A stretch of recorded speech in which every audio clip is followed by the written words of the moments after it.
আমি কিন্তু ভাই সেই কিপটি হয়ে গেছি, সত্যি কথা করছি কইলাম।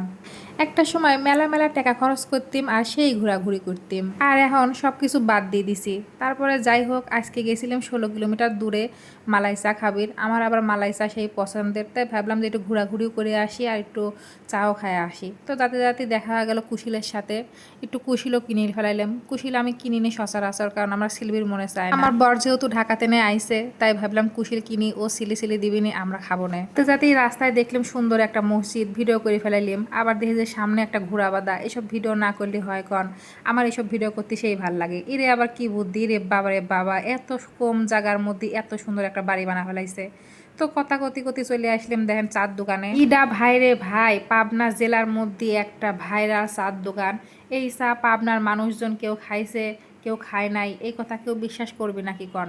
সবাই খাইছে আমার মনে হয়। বাসরে বাস খাঁটি গরুর দুধ দিয়ে এখানে চা বানানো হয়। মামাও খুব হাসি খুশি আর পরিষ্কার পরিচ্ছন্ন, মানে খুব ফ্রি মাইন্ডের লোক আর কি। আগে এখানে ভালোই যাওয়া হইতি, কিন্তু এখন আর সেরকম যাওয়া হয় না। আমরা যাওয়ার পর 2টি মালাই চা আর একটা রং চা অর্ডার দিলাম। জিজ্ঞেস করবেন না কার লেগিন রং চা অর্ডার দিলাম, আমার সাওয়ালের জন্যে। আমার সাওয়াল আবার সেই ভাব, সে আবার রং চা ছাড়া খায় না। দাঁড়া দাঁড়া মামার সাথে একটু গল্প করতেছিলাম আর চা বানানোর ভিডিও করতেছিলাম। কি কব কন, এখন জেনেই যাই সেনেই খালি ভিডিও বাই করি ভিডিও করি মন চায়। এরই মধ্যে মামা আবার চায়ের মধ্যে কাপ ঢালি দিলি, তোর কি কই, কাপের মধ্যে চা ঢালি দিলি। দেওয়ার পরে দেখলাম যে মালাই দিচ্ছে, মালাই মানে দুধের স্বর আর কি। দেখেন যখন ভিডিও করতেছিলাম মনে হচ্ছিল তখনই তাড়াতাড়ি খায় ফেলাই। আবার খাতে খাতে দেখে যে হাঁকিও লেগে গেছে, এত পরিমাণ থাকে ভাই রে ভাই, কি আর কব। তো এরই মধ্যেই আপনারে ভাই আবার দেখি যে রুটিরও অর্ডার দিয়ে ফেলাইছে। তো এখানে হচ্ছে পুরায়া দেওয়া হয় রুটি।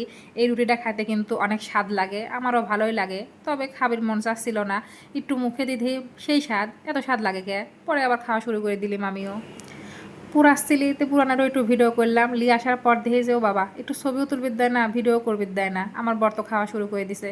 তো তাকে জিজ্ঞেস করলাম কিরম কও, তো সে আবার করলে সেই স্বাদ সেই স্বাদ। জিজ্ঞেস করলাম যে মিষ্টি হয়েছে কিনা, আমি আবার তার কথা বিশ্বাস না করি আমি একটু খাওয়া শুরু করে দিলাম আর একটু ভিডিও করা শুরু করে দিলাম।